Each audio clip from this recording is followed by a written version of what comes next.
FARUK Kirunda. Do we need 50 million United States dollars for a strategy paper? Watchdog Uganda, August 28, 2023 at 9:22 a.m. There is a saying in Luganda, Akugoba Yakua Ekubo, he who chases you somehow guides you on the escape route you take. The recent decision by the World Bank to halt the issuance of new loans to Uganda due to the passage and signing of the anti-homosexuality law was both a wake-up call and a blessing in disguise. First, for some Ugandans, when President Yoweri Museveni speaks, they literally shove cotton wool in their ears, while for others the message falls on rocks and among thorns, as in the biblical parable of the sower. But the pattern and tendency of his sayings being visionary and spot on in continually getting stamped on our country's face. Back on June 19, 2017, the President wrote to the Minister of Finance, Planning and Economic Development, Hun. Matia Kasaija, directing that no loan request should be forwarded to Parliament without his express approval. Was this an act of dictatorship? To the blind, yes, but not to woke Ugandans who understood it as an act of high-level economic prudence and liberation, reasoning that this was to avoid overburdening the state of Uganda with debts that, moreover, do not add value to the GDP of the country. The President further guided that for any loan to be contracted it should be for some elements of infrastructure, science and technical education, equipment for value addition and funds for soft loans through Uganda Development Bank, UDB. In that letter copied to, among others, the Vice President and the Speaker of Parliament, the President approved 16 loans including 88 million United States dollars for tarmacking Kapchorwa-Suam Road, 45 million United States dollars for technical education, 125 United States dollars and 10 cents for electricity interconnection, and 11 United States dollars and 50 cents for cancer treatment. He then rejected 10 loans including US $200 million for fiscal transfers and fiscal management, whereat he queried, "Do we need a loan in order to learn how to transfer money?" I wonder what the responsible officials answered, but, certainly, they were caught unawares.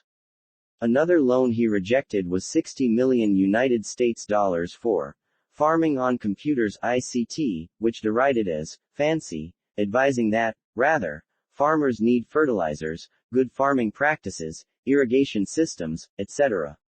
Another was of 50 million United States dollars for enhancing value chain of agriculture. What do these mean? The big man wanted to know. They want a consultant for a country strategy paper.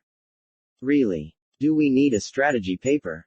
Our manifesto is the strategy paper. The total worth of the loans he shot down was over 1.1 billion United States dollars, around US's 4 trillion.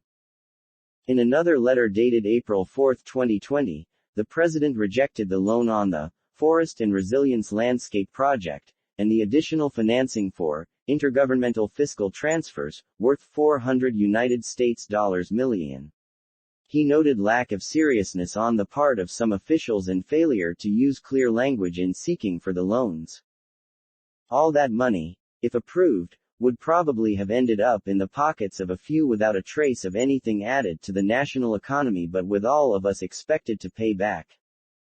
So, when we fell out with World Bank, it was clear that the head of state foresaw a time when there would be no other way but to become economically self-sustaining, relying on our locally generated revenues to fund our development and transformation goals, or borrowing only when we must in order to fund the same critical areas. Even without the fallout with the global lending body, it's logical that no country should rely on foreign aid, especially loans, forever, to grow its economy. There must be a limit to borrowing or surviving on donations. Instead, the private sector ought to play a leading role. Again, the President has consistently reiterated that foreign aid and loans can be of some use if designed and executed by patriots, but they are neither decisive nor indispensable elements for our desired social-economic transformation. He warns that they can be a source of distortion and stunted growth, as notable across Africa where foreign aid pumped in hasn't translated to much. Foreign aid generally gives a false sense of progress or relief that makes recipients forget that true wealth comes from work. This was the second wake-up call, Unless Ugandans accept that true socio-economic transformation is homegrown, then nothing much will change in their fortunes. On top of foreseeing these things, the president has spearheaded tailor-made wealth creation programs, namely, Parish Development Model (PDM) MUGA, Youth Livelihood Program (YLP) UWEP, and so on, which are in progress all over the country. As he preaches the gospel of self-sustenance at country and continental level, he mobilizes capital stimulus packages for Ugandans to join the money economy, invest and boost their ventures as part stimulating production capacity locally, to produce enough for consumption and then processing and exporting the surplus. All economically viable countries have progressed by producing for the regional and global market as opposed to piling up non-performing loans and receiving handouts. Therefore, the change in heart of our international partners should remind us that our transformation is our own responsibility. Nobody owes us a future except ourselves, and that's the way we should embrace the shocks that come with being a lowly developed country vying to achieve fast-track transformation in an unpredictable global economy. Through frugality, optimization of our home-generated revenue and clamping down harder on corruption, we shall make it. The author is the Deputy Presidential Press Secretary.